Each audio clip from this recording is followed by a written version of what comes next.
गवाह बनती। वह बेखौफ होकर अपने प्रेमी को घर बुलाती और उसी बिस्तर पर अपनी हसरतें पूरी करती जहां उसे अपने पति के साथ होना चाहिए था। लेकिन इस अय्याशी और धोखे के बीच एक चीज थी जो अंजलि को अंदर ही अंदर खटकती रहती थी, उसकी बीमार और बिस्तर से लगी सांस। दिन रात उस बेबस औरत की तीमारदारी करना अंजलि के लिए किसी नर्क से कम नहीं था। उसकी झुंझलाहट और नफरत धीरे धीरे एक खौफनाक जुनून में बदल गई और फिर उसने उस आखिरी रुकावट को हमेशा के लिए खामोश कर दिया। अपनी सास की जान लेने के बाद भी अंजलि के चेहरे पर कोई पछतावा नहीं था। वो वापस उसी कमरे में आई और अपने प्रेमी की बाहों में ऐसे लौट गई मानो कुछ हुआ ही न हो। उसे लगा कि अब वह पूरी तरह आजाद है, लेकिन वह इस बात से अनजान थी कि खौफ का असली खेल तो ठीक आधी रात को शुरू होने वाला था। उस रात उस घर की बंद दीवारों के पीछे जो दास्तान लिखी गई और उनके इस गुनाह का जो खौफनाक अंजाम हुआ, वह किसी की भी रूह कपा देने के लिए काफी था। कहानी की शुरुआत कुछ यूं होती है। अंजलि एक ऐसी औरत जिसकी बेपनाह खूबसूरती के पीछे हसरतों और वासना की एक गहरी खाई छिपी थी। उसका पति सुरेश काम के सिलसिले में किसी दूसरे शहर में रहता था और इस दूरी ने अंजलि की जिंदगी में जो खालीपन पैदा किया, उसने एक खतरनाक मोड़ ले लिया था। इस सूनेपन को भरने के लिए उसने अपने कॉलेज के जूनियर दर्पण को चुना। दर्पण अब सिर्फ उसका प्रेमी नहीं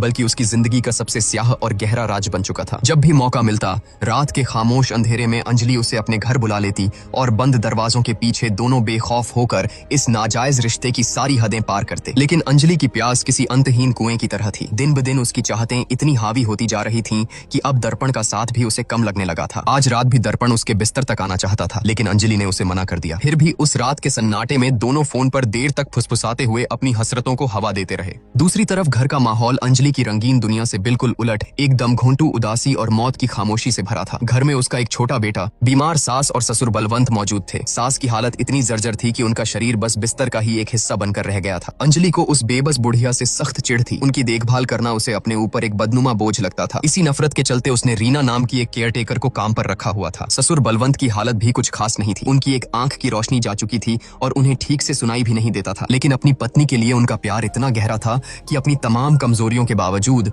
वह एक साये की तरह हमेशा उस बीमार औरत के सिरहाने जमे रहते थे। एक तरफ घर में बीमारी और बेबसी का साया मंडरा रहा था, तो दूसरी तरफ अंजलि इन सब से पूरी तरह बेपरवाह थी। उसका दिल और दिमाग सिर्फ दर्पण के खुमार में डूबा था। कभी वॉइस कॉल तो कभी वीडियो कॉल। उसका पूरा वजूद सिर्फ अपनी हवस और एक छलावे में जी रहा था। शादी के शुरुआती दिनों में अंजलि ने एक आज्ञाकारी बहू होने का दिखावा बखूबी किया था, लेकिन जल्द ही यह सब उसे एक बोझ लगने लगा। शादी से पहले उसकी अपनी एक आजाद जिंदगी थी, एक नौकरी थी, पर अब वह इस दमघोंटू घर की चार दीवारी में कैद होकर रह गई थी। उसकी इस घुटन को एक रात तब और हवा मिल गई जब केयरटेकर रीना अपनी तनख्वाह लेने आई। रीना ने बताया कि उसे कुछ दिनों के लिए गांव जाना है। अंजलि ने पैसे तो दे दिए, लेकिन अंदर ही अंदर उसका दिमाग सुन्न पड़ गया। रीना के जाने का मतलब था उस बीमार और बेबस सास की सारी गंदगी अब उसे खुद साफ करनी पड़ेगी। अगले ही दिन अंजलि का यह खौफ सच साबित हुआ। जब वह और उसके ससुर बलवंत मिलकर उस बीमार औरत की सफाई कर रहे थे, तो कमरे में फैली उस सड़ांध और बदबू ने अंजलि के पेट में मरोड़ पैदा कर दी। उसे इतनी भयंकर उबकाई आई कि उस दिन उससे ठीक से खाना तक नहीं बना। नफरत और गुस्से से उसका खून खौलने लगा। उसे लगने लगा कि वह एक ऐसे सड़े हुए दलदल में फंस चुकी है जहां से निकलने का कोई रास्ता नहीं है। इसी छटपटाहट से बचने के लिए उसने अपने छोटे बेटे को मायके भेजने का फैसला लिया। जैसे ही उसने यह बात फोन पर दर्पण को बताई, दर्पण की आंखों में हवस की चमक और गहरी हो गई। उसने फुसफुसाते हुए कहा कि घर में जितने कम लोग होंगे, हमारी रातें उतनी ही बेखौफ और रंगीन होंगी। सन्नाटे में हम एक दूसरे के और भी करीब आ पाएंगे। उसकी बात सुनकर अंजलि के होठों पर भी एक कामुक और शातिर मुस्कान तैर गई। अगली सुबह अंजलि अपने बेटे को छोड़ने के लिए घर से बाहर निकली। रास्ते में नुक्कड़ पर दर्पण अपने दोस्तों के साथ खड़ा था। एक ने तंज कसते हुए कहा कि अंजलि में तो गजब की आग है। लोग कहते हैं कि उसकी कोई भी रात सुनी नहीं जाती, उसके कई मर्दों से रिश्ते हैं। तभी दूसरे दोस्त ने आग में घी डालते हुए कहा कि मैंने तो खुद एक आदमी को रात के अंधेरे में आम के पेड़ के सहारे उसके घर की छत पर चढ़ते देखा है। यह सुनते ही दर्पण के दिमाग की नसें फटने लगी। जलन और गुस्से से पागल होकर वह अपने ही दोस्तों से हाथापाई पर उतर आया। मामला बिगड़ता देख एक दोस्त ने उसे घसीट कर किनारे किया और समझाया कि इन फालतू की बातों पर ध्यान न दे। बात तो वहीं खत्म हो गई, लेकिन दर्पण के दिल में शक का जो जहरीला बीज बोया गया था, वो अब खामोशी से अपनी जड़ें जमाने लगा था। सच तो यह था कि उस दोस्त को अंजलि और दर्पण के इस नाजायज रिश्ते की भनक शुरू से ही थी। उस रात जब सन्नाटा गहराया,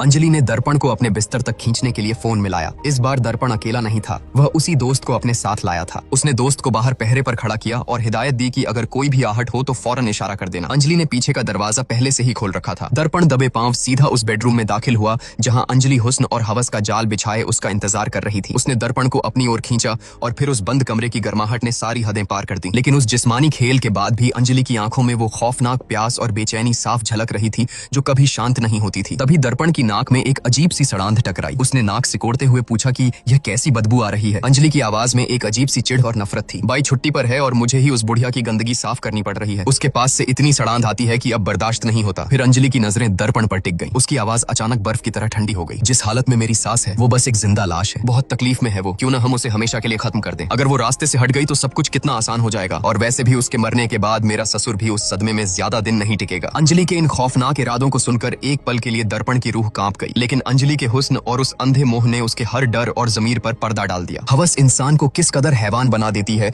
दर्पण उसका जीता जागता सबूत था। उसने अपना सिर हाँ में हिला दिया। आधी रात का वक्त था। मौत के साए की तरह वो दोनों दबे पांव सास के कमरे में घुसे। अंजलि ने बेरहमी से एक कपड़ा उठाया और उस बेबस बिस्तर पर पड़ी बुढ़िया की गर्दन के इर्द गिर्द लपेट कर कस दिया। उस जुर्म की सबसे दर्दनाक बात यह थी कि उस वक्त सास की आंखें खुली थीं। वह पूरी तरह होश में थी। वह अपनी मौत को अपने सामने खड़ा देख रही थी, लेकिन उसका जर्जर शरीर हिल तक नहीं सकता था। हवस और नफरत का वो मंजर इतना खौफनाक और अमानवीय था कि इंसानियत भी खौफ खा जाए। उस बेबस औरत की आंखों से लाचारी के आंसू बह रहे थे। अपने आखिरी पलों में वह अपने पति को मदद के लिए पुकारना तो दूर, एक नजर देख तक नहीं पाई। कुछ देर की भयानक तड़प और छटपटाहट के बाद उसका शरीर हमेशा के लिए खामोश हो गया। उस घिनौने कृत्य को अंजाम देने के बाद अंजलि वापस अपने कमरे में लौटी। जब उसने आईने में अपना अक्स देखा तो एक पल के लिए उसकी आंखों से आंसू छलक पड़े। उसके अंदर कहीं न कहीं एक हल्का सा पछतावा था, लेकिन हवस और आजादी की उस अंधी चाहत ने उसकी बची खुची इंसानियत को भी निगल लिया था। उसने खुद को संभाला और अपने चेहरे से खौफ के भाव मिटाते हुए दर्पण से फुसफुसाकर कहा कि सुबह होते ही मैं रोना पीटना शुरू कर दूंगी। सबको लगेगा कि बीमारी की वजह से सासू माँ की मौत हो गई। किसी को हम पर जरा भी शक नहीं होगा। लेकिन अगले ही पल अंजलि के चेहरे का रंग उड़ गया। जिस कपड़े से उसने अपनी सास की जान ली थी वो तो उसी कमरे में छूट गया था। घबराहट में वह वापस उस मनहूस कमरे की तरफ भागी, लेकिन बिस्तर के पास वह कपड़ा कहीं नहीं था। उसका दिल जोरों से धड़कने लगा। वह दबे पांव ससुर के कमरे तक गई, पर वहां बलवंत गहरी नींद में सो रहा था। अंजलि ने खुद को तसल्ली दी कि वह बूढ़ा इंसान तो बहरा है, उसे क्या ही पता चलेगा। उसने मान लिया कि शायद हड़बड़ी में वह खुद ही उस कपड़े को कहीं रखकर भूल गई है। इस खौफ और दिमागी तनाव को दबाने के लिए अंजलि वापस अपने बेडरूम में आई और खुद को पूरी तरह दर्पण के हवाले कर दिया। मौत के उस खौफनाक साए और एक लाश के ठीक नीचे वे दोनों एक बार फिर अपनी उसी रंगीन दुनिया में डूब गए। जब उनका यह खेल खत्म हुआ तब रात काफी गहरी हो चुकी थी। किसी को शक न हो इसलिए अंजलि ने दर्पण को फौरन घर से बाहर जाने को कहा, लेकिन जैसे ही वे पिछले दरवाजे तक पहुंचे उनके होश उड़ गए। दरवाजा बाहर से लॉक था। घबराहट में वे दोनों मुख्य दरवाजे की तरफ भागे, लेकिन वह भी बाहर से बंद किया जा चुका था। अब अंजलि को यह महसूस होने लगा कि वे एक भयानक जाल में फंस चुके हैं। खौफ के मारे अंजलि सीढ़ियों की तरफ भागी, लेकिन तभी ऊपर से एक भारी दरवाजा सीधा उसके सिर पर आ गिरा। वह दर्द से चीखते हुए नीचे गिरी। उसका सिर फट चुका था। उसकी चीख सुनकर दर्पण पागलों की तरह उसे बचाने दौड़ा, लेकिन उस घुप्प अंधेरे में किसी ने उस पर भी एक जानलेवा हमला कर दिया। अब दोनों खून से सने, बुरी तरह जख्मी हालत में एक कोने में बेबस पड़े थे। मौत अब उनके सिर पर खड़ी थी। अंजलि की फटी हुई आंखें अब समझ चुकी थीं कि घर में कोई है जो उन दोनों को जिंदा नहीं छोड़ना चाहता। और तभी उस खौफनाक सन्नाटे और अंधेरे को चीरता हुआ वह चेहरा सामने आया। वह कोई और नहीं, उसका अपना ससुर बलवंत था। उस काली रात का सच तो कुछ और ही था। जब अंजलि और दर्पण उस बेबस सास की जान ले रहे थे तभी बलवंत की नींद टूट चुकी थी। वह अपनी पत्नी की हालत देखने उसके कमरे में पहुंचा, पर तब तक बहुत देर हो चुकी थी। अपनी जीवन संगिनी की बेजान लाश देखकर वह बूढ़ा इंसान अंदर से टूट गया और उस खामोश अंधेरे में बिलक बिलक कर रोने लगा। अपने छलकते आंसुओं के साथ जब वह यह मनहूस खबर अंजलि को देने उसके कमरे की तरफ बढ़ा तो दरवाजे के पास पहुंचते ही उसके कदम ठिठक गए। अंदर से अंजलि की आवाज आ रही थी। घर के उस मुर्दा सन्नाटे में बलवंत के कानों ने वो सब सुन लिया था जो उसकी दुनिया उजाड़ने के लिए काफी था। जब अंजलि और दर्पण वह कपड़ा ढूंढने कमरे से बाहर निकले तो बलवंत दबे पांव अंजलि के कमरे में गया। उसे यह जानना था कि वो अनजान आदमी है कौन। तभी उसकी नजर अंजलि के बिस्तर पर पड़े मैनफोर्स के पैकेट पर पड़ी। उस एक चीज ने सारा पर्दाफाश कर दिया। बलवंत की आंखों के सामने पूरी खौफनाक तस्वीर साफ हो गई। अंजलि का घिनौना नाजायज रिश्ता और उसी हवस की खातिर उसकी पत्नी का कत्ल। खून के आंसू पीते हुए बलवंत ने हत्या वाला वह कपड़ा उठाया और अपने कमरे में जाकर गहरी नींद में सोने का नाटक करने लगा। उन दोनों के कमरे से जाते ही उसने कांपते हाथों से अपने बेटे सुरेश को फोन मिलाया। सारी हकीकत बताते हुए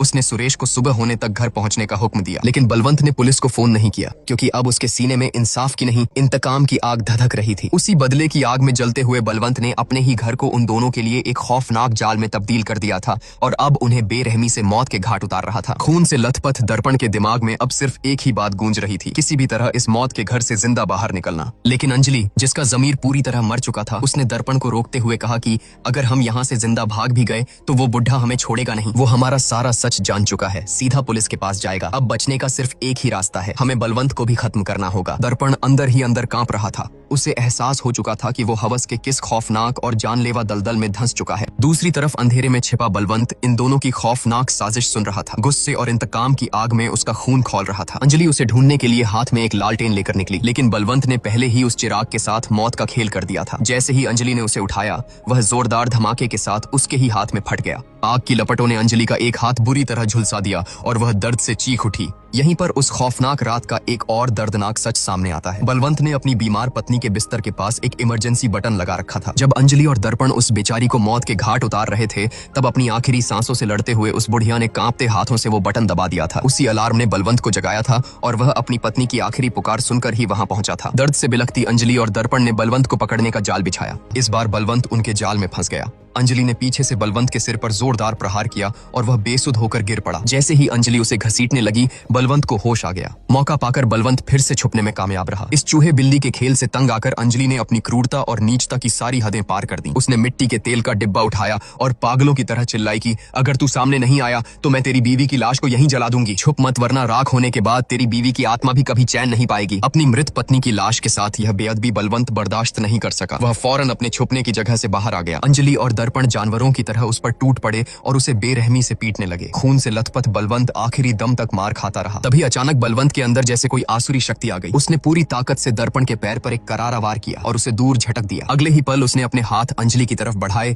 और अपनी उंगलियां उसकी आंखों में बुरी तरह चुभो दी। उनकी चीखों के बीच बलवंत वहां से भागा और एक कमरे में खुद को बंद करके सीधा पुलिस को फोन मिला दिया। उसने पुलिस को सारी हकीकत बयान कर दी। उधर अंजलि किसी तरह उस कमरे तक पहुंची। फोन की कॉल हिस्ट्री देखते ही उसके पैरों तले जमीन खिसक गई। अब पुलिस के आने से पहले बलवंत की लाश गिराना जरूरी था। अंजलि ने बदहवास होकर दर्पण से कहा कि बाहर तुम्हारा जो दोस्त पहरा दे रहा है उसे फौरन अंदर बुलाओ। दर्पण घबराया, पर वो अंदर कैसे आएगा? घर के सारे दरवाजे तो लॉक हैं। अंजलि की आंखों में एक शातिर और खौफनाक चमक आ गई। उससे कहो कि पीछे वाले आम के पेड़ के सहारे छत से अंदर आ जाए। अंजलि के मुंह से निकले इन शब्दों ने दर्पण के दिमाग में किसी बम की तरह धमाका कर दिया। पल भर में उसे अपने दोस्तों के वो ताने याद आ गए। उसका सारा भ्रम शीशे की तरह टूटकर बिखर गया। वह अंजलि का इकलौता प्यार नहीं था, बल्कि उसकी हवस और जरूरतों को पूरा करने वाला महज एक और मोहरा था, जिसका अब इस्तेमाल किया जा रहा था। तभी खिड़की से उसका दोस्त अंदर कूदा। अंदर का खून खराबा देखकर वह एक पल के लिए सन्न रह गया, लेकिन फिर स्थिति को भांपते हुए उसने चाकू निकाला और सीधा बलवंत की तरफ लपका। पर बलवंत अब कोई लाचार बूढ़ा नहीं, बल्कि एक खूंखार शिकारी बन चुका था। उसने जमीन पर पहले ही तेल बिछा रखा था। दोस्त का पैर बुरी तरह फिसला